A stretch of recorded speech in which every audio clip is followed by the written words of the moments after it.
నమస్కారం SRK news కి స్వాగతం. ఈనాటి వార్తా విశేషాలు.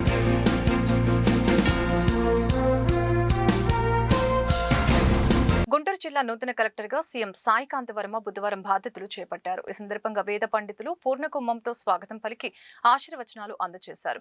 జిల్లా ఉన్నతాధికారులు సిబ్బంది కలెక్టర్ ని మర్యాదపూర్వకంగా కలిసి శుభాకాంక్షలు తెలిపారు. ఈ సందర్భంగా కలెక్టర్ మాట్లాడుతూ రాష్ట్రంలో ప్రాముఖ్యత ఉన్న జిల్లా గుంటూరు అని, అటువంటి జిల్లాలో బాధ్యతలు స్వీకరించడం అదృష్టంగా భావిస్తున్నట్లు చెప్పారు. జిల్లాలోని ప్రజాప్రతినిధులు అధికారుల్ని సమన్వయం చేసుకుని గుంటూరు జిల్లాని అభివృద్ధి పదంలో నడిపిస్తామని స్పష్టం చేశారు. SP Vakul Jindal, joint collector Ashutosh Srivastava, DRO Kajavali, RDO Srinivasu, GMC commissioner Mayur Ashok తదితరులు పాల్గొన్నారు.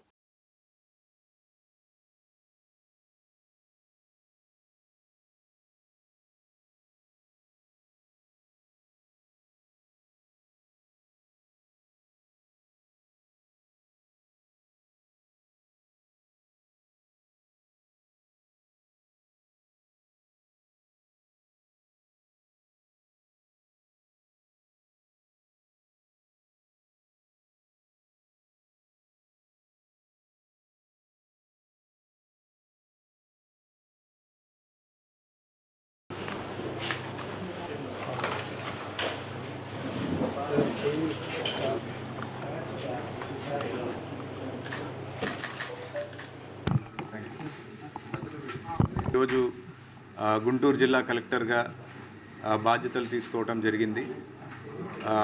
మన రాష్ట్రానికి ఎంతో ప్రాముఖ్యత ఉన్న జిల్లా మన గుంటూరు జిల్లా.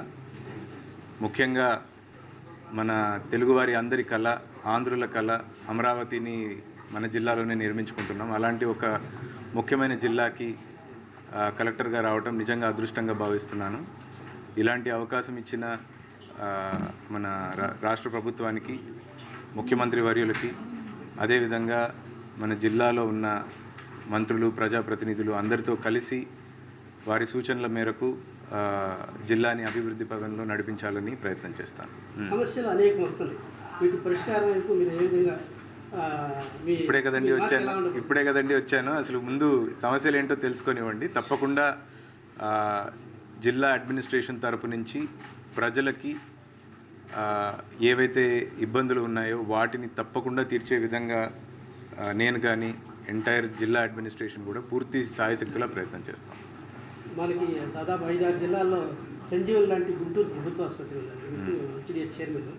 దానిలో ఆసుపత్రిలో అనేక సమస్యలు ఉన్నాయి. దాని మీద కూడా దృష్టి పెడితే ప్రజలు తప్పకుండా మీరందరూ ఉన్నారు కదా, మీ అందరి సహకారంతో నేను తర్వాత మీ అందరితో పాత్రికేయ మిత్రులందరితో కూడా నేను కూర్చొని మాట్లాడతాను. దయచేసి ఏదైనా ఇన్పుట్స్ ఉన్నా తప్పకుండా ఇవ్వండి. I take your feedback very very seriously. మీ అందరి సహకారం, నేను మీ అందరి సపోర్ట్ని కూడా నేను I'm expecting that support from all of you. Okay, thank you. America అధ్యక్షుడు ట్రంప్ పై ప్రజల్లో తీవ్రమైన వ్యతిరేకత వచ్చిందని సిపిఐ జాతీయ కార్యదర్శి రామకృష్ణ ఆరోపించారు. గుంటూరు కొత్తపేటలోని మల్లలింగ భవన్ లో పార్టీ నాయకులు ముప్పాల నాగేశ్వరరావు, కోట మాల్యాద్రి, ఆకిటి అరుణ్ కుమార్ తో కలిసి బుధవారం రామకృష్ణ మాట్లాడారు. మిత్ర దేశాల మాటలు కూడా వినకుండా ట్రంప్ యుద్ధం చేస్తున్నారని మండిపడ్డారు. యుద్ధంపై మోదీ ఎందుకు స్పందించడం లేదో, ఆయన ధైర్యవంతుడు అని ప్రచారం చేసేవారు సమాధానం చెప్పాలని డిమాండ్ చేశారు. రోజు రోజుకి రూపాయి విలువ పతనమవుతున్న నేపథ్యంలో ఆర్థిక సంక్షోభం తలెత్తుతుందని ఆందోళన వ్యక్తం చేశారు. మహాత్మా గాంధీ జాతీయ గ్రామీణ ఉపాధి హామీ పథకాన్ని కొనసాగించాలని, రైతుల సమస్యల్ని పరిష్కరించాలని కోరుతూ గ్రామీణ ప్రాంతాల్లో ఈ నెల 10 నుంచి పాదయాత్రలు చేపట్టనున్నట్లు తెలిపారు. ప్రపంచంలో ఉన్న అనేక దేశాలకు ఇబ్బందులు కల్పించే పద్ధతుల్లో అమెరికా అధ్యక్షుడు డొనాల్డ్ ట్రంప్ గారు వ్యవహరిస్తూ ఉన్నారు. బాధాకరమైన విషయం ఏమంటే, కొంతమందిని బెదిరిస్తూ ఉన్నాడు, కొంతమందిని బ్లాక్మెయిల్ చేస్తూ ఉన్నాడు. తన ఇష్టారాజ్యంగా, అసలు మరో మాటలో చెప్పాలంటే పిచ్చోడి చేతిలో రాయి మాదిరి ఆయనకి ఇవాళ అధికారం అనేది ఉపయోగపడుతుంది. అసలు ఆయన ఏం మాట్లాడుతూ ఉన్నాడు, ఏం చేస్తున్నాడు, ఇవాళ దిక్కుదోచని పరిస్థితుల్లో ప్రపంచ దేశాలన్నీ కూడా అల్లాడిపోయే పరిస్థితులు కల్పిస్తూ ఉన్నారు. మరి ఇరాన్ పైన ఇవాళ యుద్ధం చేస్తూ ఉంటే, అది మొదట్లోనేమో కొన్ని వారాల యుద్ధం అన్నారు, ఇవాళ అది దీర్ఘకాలిక యుద్ధంగా మారే ప్రమాదం ఉందని చెప్తా ఉన్నారు. దీర్ఘకాలం అక్కడ యుద్ధం జరిగితే దాని దుష్పరిణామాలు, అనేక రకాల ఆర్థిక ఇబ్బందులు, అదేవిధంగా ఇతరేతర సమస్యలు, అది ఆయిల్ సమస్య కానీ గ్యాస్ సమస్య కానీ ఇవన్నీ కూడా అనేక దేశాలకు కూడా చుట్టుకునే ప్రమాదం ఉంది. మన భారతదేశ ఆర్థిక వ్యవస్థ కూడా దెబ్బతినే పరిస్థితులు స్పష్టంగా మనకిప్పుడు కనపడుతూ ఉన్నాయి. దురదృష్టం ఏమంటే ఆయన ఏమాత్రం కూడా వెనక్కు తగ్గడంలా ఇష్టారాజ్యంగా వ్యవహరిస్తూ ఉన్నాడు. వెనిజులా దేశం పైన దాడి చేసి ఆ దేశ అధ్యక్షుడిని ఆయన భార్యను కూడా ఒక మాటలో చెప్పాలంటే నిర్బంధించి కిడ్నాప్ చేసుకొని వచ్చి అమెరికాలో జైలులో పెట్టి వాళ్ళని మా చట్టాల ప్రకారం వారిని శిక్షిస్తాము. అసలు ప్రపంచం అంటే ఏం లేదు, తమ కనుసన్నల్లో ఉండాలి, తమ కాలి కింద ఉండాలి, తమ ఏం చెప్తే అది వినాలనే పద్ధతుల్లో వ్యవహరిస్తూ ఉన్నాడు.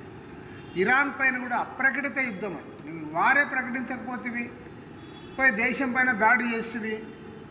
అక్కడ సుప్రీం లీడర్ అలీ ఖమైనీని ఆయన భార్యను కూడా మీరు చంపేశారు, అనేక మందిని చంపారు, ముఖ్య నాయకులను చంపారు. చంపి వాళ్ళ దాదాపు నెల రోజులుగా మీరు అక్కడ యుద్ధం కొనసాగిస్తూ దానికి ఇప్పటికి కూడా ఫుల్ స్టాప్ పెట్టే పరిస్థితి లేకుండా ఇచ్చేస్తూ ఉన్నారు. దీన్ని ఇవాళ తనకు అనుకూలంగా ఉన్న మిత్ర దేశాలు, నాటో కూటమి దేశాలు కూడా వ్యతిరేకిస్తూ ఉన్నాయి. ఈరోజు చాలా సంతోషం ఏమంటే నాటో కూటమిలో ఉన్న దేశాలు కూడా ఆయన బలపరిచినందువల్ల వాళ్ళను కూడా బెదిరిస్తూ ఉన్నాడు. మిమ్మల్ని గుర్తుపెట్టుకుంటా, మీరంతా ఏమన్నా అంటే వాళ్ళని పిరికి పందలు అన్నాడు ఒకేసారి. వాళ్ళందరూ కూడా ఇదేం చెప్తా ఉన్నారు. స్పెయిన్ దేశం వాళ్ళు చాలా స్పష్టంగా చెప్పారు, మా దేశం పైన మీరు ఏ రకం కూడా మేము యుద్ధానికి సహకరించాము అని. అమరావతి రాజధాని అభివృద్ధికి సంబంధించి అనేక ప్రాజెక్టుల సాధనకు సంబంధించి కేంద్ర ప్రభుత్వం మీద తగినంత ఒత్తిడి తీసుకురావడానికి రాష్ట్రంలో ఉన్న అన్ని రాజకీయ పార్టీల తోడ్పాటుని ముఖ్యమంత్రి గారు తీసుకోవాలని సిపిఐ పార్టీగా విజ్ఞప్తి చేస్తున్నాం.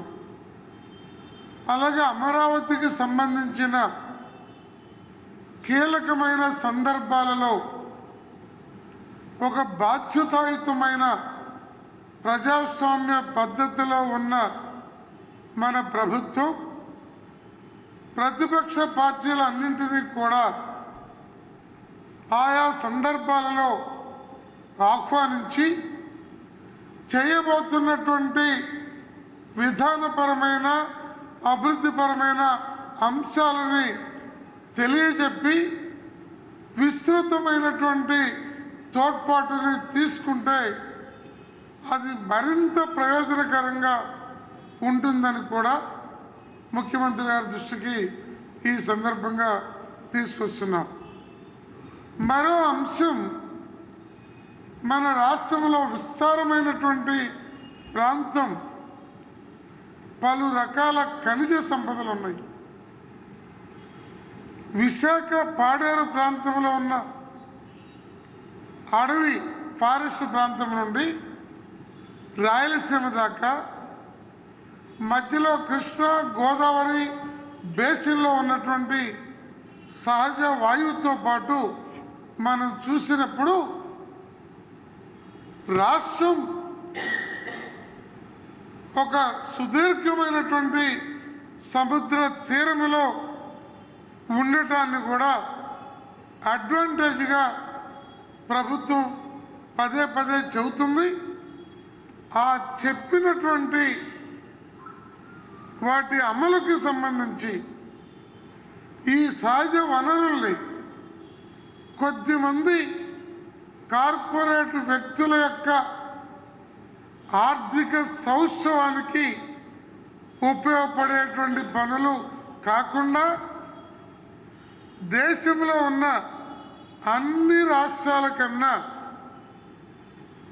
ఒక బలమైన సామర్థ్యం అనండి, లేదు నాలెడ్జ్ అనండి, లేదు ఎక్స్పీరియన్స్ అనండి, లేదు శాస్త్ర సాంకేతిక రంగాల్లో వాటిని మన రాష్ట్రంలో అమలు జరపడంలో నైపుణ్యం అనండి, ఇవన్నీ కూడా చంద్రబాబు గారికి ఉన్నాయి అనే విషయాన్ని ఆయన స్వయంగా చెప్తారు. రాష్ట్రం ఆర్థిక ఇబ్బందులు ఉన్నప్పటికీ దేశంలో ఎక్కడా లేని విధంగా పెన్షన్ల పంపిణీ కార్యక్రమం జరుగుతుందని గుంటూరు తూర్పు నియోజకవర్గ ఎమ్మెల్యే మహమ్మద్ నజీర్ అహ్మద్ తెలిపారు. గుంటూరు తూర్పు నియోజకవర్గంలోని పలు ప్రాంతాల్లో బుధవారం ఎన్టీఆర్ భరోసా సామాజిక పెన్షన్లు బుధవారం లబ్ధిదారులకు నజీర్ పంపిణీ చేశారు. ఈ సందర్భంగా నజీర్ మాట్లాడుతూ ఆర్థిక ఇబ్బందులు ఉన్నప్పటికీ ఆలోచన దృక్పథంతో రాష్ట్ర ముఖ్యమంత్రి నారా చంద్రబాబు నాయుడు పాలన కొనసాగిస్తున్నారని చెప్పారు. కూటమి నాయకులు, కార్యకర్తలు, అభిమానులు కార్యక్రమంలో పాల్గొన్నారు.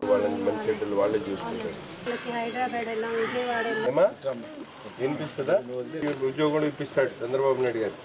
ఏమా ఈ రాష్ట్రంలో మొదటి తారీఖు అంటే రాష్ట్రంలో ఉన్నటువంటి పేద ప్రజలకు ఒక పండుగ లాంటిది, పెన్షన్ల పండుగ. ప్రతి నెల 1వ తారీఖున ఎన్ని ఇబ్బందులున్నా, ఆర్థికంగా రాష్ట్ర ఖజానాలో ఎన్ని ఇబ్బందులున్నా కూడా ముఖ్యమంత్రి గారు పేదలకు ఇచ్చేటువంటి సహాయాన్ని ఆలస్యం చేయకూడదనేటువంటి ఒక దృఢ నిశ్చయంతో గెలిచినప్పటి నుండి ఈ కూటమి ప్రభుత్వం ఏర్పడినటువంటి 18 నెలల కాలంలో మొదటి నెలలోనే 7,000 ఇచ్చేటువంటి కార్యక్రమంతో పాటు వికలాంగులకి 6,000 ఇచ్చేటువంటి కార్యక్రమం, అలాగే పూర్తిగా మంచానికే పరిమితమైనటువంటి వాళ్ళకి 15,000, కిడ్నీ బాధితులకి 10,000, ఈ విధంగా విరివిరిగా ప్రతి ఒక్కరికి కూడా సహాయం చేస్తూ దాదాపు దేశంలో ఏ రాష్ట్రంలో లేనటువంటి విధంగా పెద్ద ఎత్తున ఈ రాష్ట్రంలో సామాజిక పెన్షన్లు అందిస్తున్నటువంటి ఏకైక ప్రభుత్వం కూటమి ప్రభుత్వం. చంద్రబాబు నాయుడు గారు ఒక ఆర్థికవేత్తగా సమాజంలో ఇటువంటి అవసరం ఉన్నటువంటి వాళ్ళని ఆదుకోవాలనేటువంటి ఆలోచనతో తీసుకున్నటువంటి ఈ చొరవ, ఈ కార్యక్రమం ఈరోజు 33,000 కోట్ల రూపాయలు ఆర్థికంగా రాష్ట్రానికి బరువుగా ఉన్నప్పుడు కూడా దీన్ని ఎంతో ఆలోచనతో ముందుకు తీసుకుని వెళ్తున్నటువంటి పరిస్థితులు ఉన్నాయి. ముఖ్యంగా ఈరోజు మనం గుంటూరు తూర్పు నియోజకవర్గానికి సంబంధించినటువంటి సోదరి కనకదుర్గ, తను పుట్టుకతోనే కళ్ళు లేకుండా, చేతులు తంబేసుకునేటువంటి పరిస్థితి లేకుండా ఇబ్బందులు పడుతున్నటువంటి పరిస్థితులు.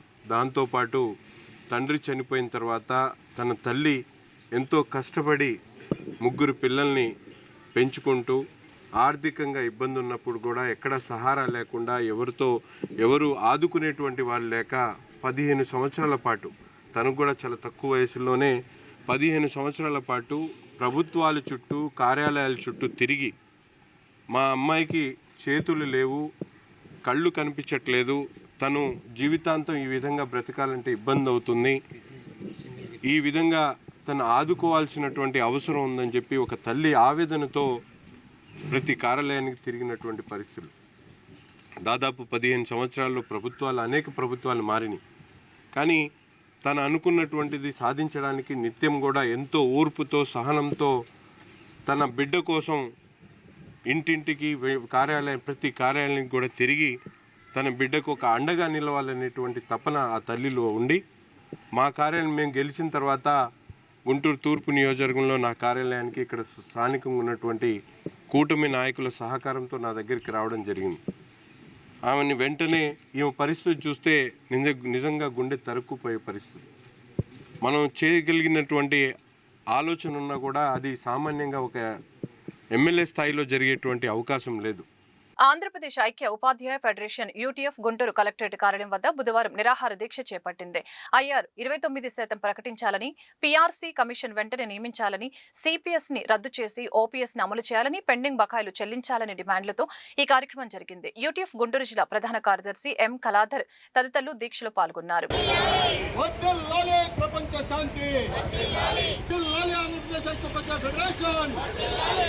ప్రకటించాలి 29% ఐఆర్ను వెంటనే, ప్రకటించాలి 29% ఐఆర్ను వెంటనే, నియమించాలి పీఆర్సీ కమిషనర్ను వెంటనే, ప్రకటించాలి పెండింగ్ లో ఉన్న డిఏలన్నింటినీ. గుంటూరు జిల్లా కలెక్టర్ సీఎం సాయికాంత్ వర్మ బుధవారం బాధ్యతలు చేపట్టిన వెంటనే పెన్షన్ పంపిణీ కార్యక్రమంలో పాల్గొన్నారు. గూండారావుపేటలో ఈ కార్యక్రమాన్ని చేపట్టారు. ఈ సందర్భంగా లబ్ధిదారులకు పెన్షన్లు పంపిణీ చేసి ప్రజలతో మాట్లాడి వారి యోగక్షేమాల్ని అడిగి తెలుసుకున్నారు. ప్రభుత్వం అమలు చేస్తున్న పథకాలు, అందుతున్న విధానంపై ఆరా తీశారు. జిల్లాలో మొత్తం 2,53,379 మంది పెన్షన్దారులకు 110.50 కోట్లు పంపిణీ చేసినట్లు కలెక్టర్ తెలిపారు.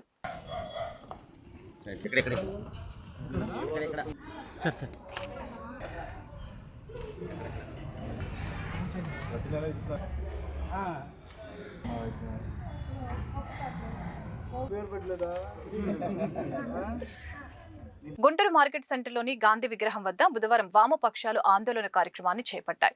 కేంద్ర ప్రభుత్వం 29 కార్మిక చట్టాలను రద్దు చేసి 4 లేబర్ కోడ్లుగా తీసుకొని రావటాన్ని ఖండిస్తూ వామపక్షాలు ఈ కార్యక్రమాన్ని చేపట్టారు. బీజేపీ అధికారంలోకి వచ్చిన తర్వాత కార్మిక వ్యతిరేక విధానాలతో ముందుకు సాగుతుందని, లేబర్ కోడ్లు రద్దు చేసేంత వరకు తమ పోరాటం ఆగదని వామపక్షాల నాయకులు స్పష్టం చేశారు.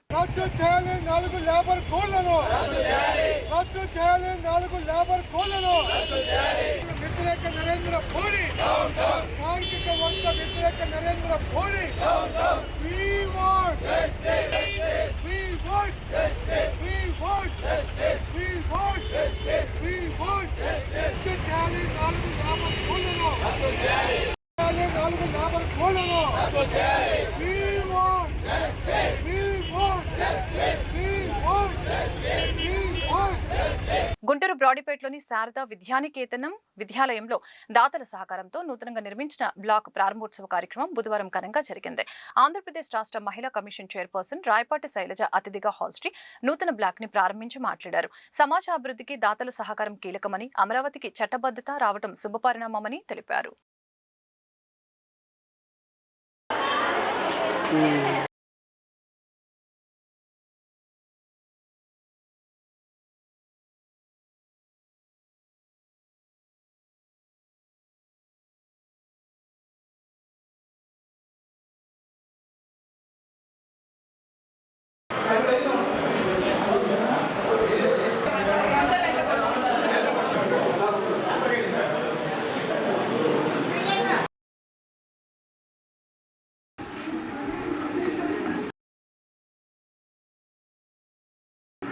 మహిళల విద్యా సాధికారతకు 1922లోనే ఉన్నవ లక్ష్మీనారాయణ దంపతులు పర్టికులర్గా ఇందాక చెప్తున్నారు, ఆయన కంటే కూడా లక్ష్మీబాయమ్మ గారు వాళ్ళ వైఫ్ ముందుండి ఈ శారదా నికేతనలు ఏదైతే ఆ రోజుల్లోనే బీజాలు వేశారు. అలాగే అనాథ స్త్రీలకు ఆశ్రయం ఏ భేదం లేకుండా కందుకూరు వీరేశలింగం గారి స్ఫూర్తితో కూడా నడుపుతున్నారు. సో ఎప్పుడైతే మనం ఇల్లాలు చదువు ఇంటికి వెళ్ళగాని ఒకప్పుడు ఏదైతే నానుడు ఉన్నదో దానికి రూపమే శారదా నికేతలు. ఇప్పుడు ఏంటంటే మనం ఇల్లాలు చదువు సమాజానికి మార్పు అని కొత్త నినాదం తెచ్చుకున్నాం. అంతా ఇది ఎప్పటి నుంచో ఉంది.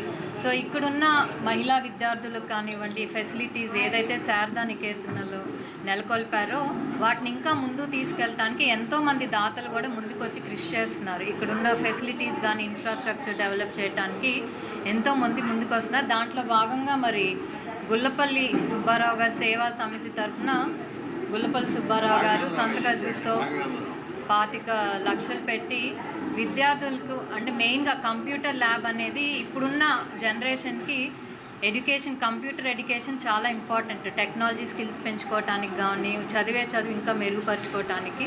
సో ఇక్కడ మహిళా విద్యార్థుల కళాశాలకి ఆయన సొంత ఖర్చులతో ఇది నెలకొల్పడం నిజంగా, ఎందుకంటే ప్రభుత్వం ఒక పక్కన చేస్తున్నా కూడా ఇలాంటి దాతల సహకారం కూడా ఇంకా చాలా అవసరం.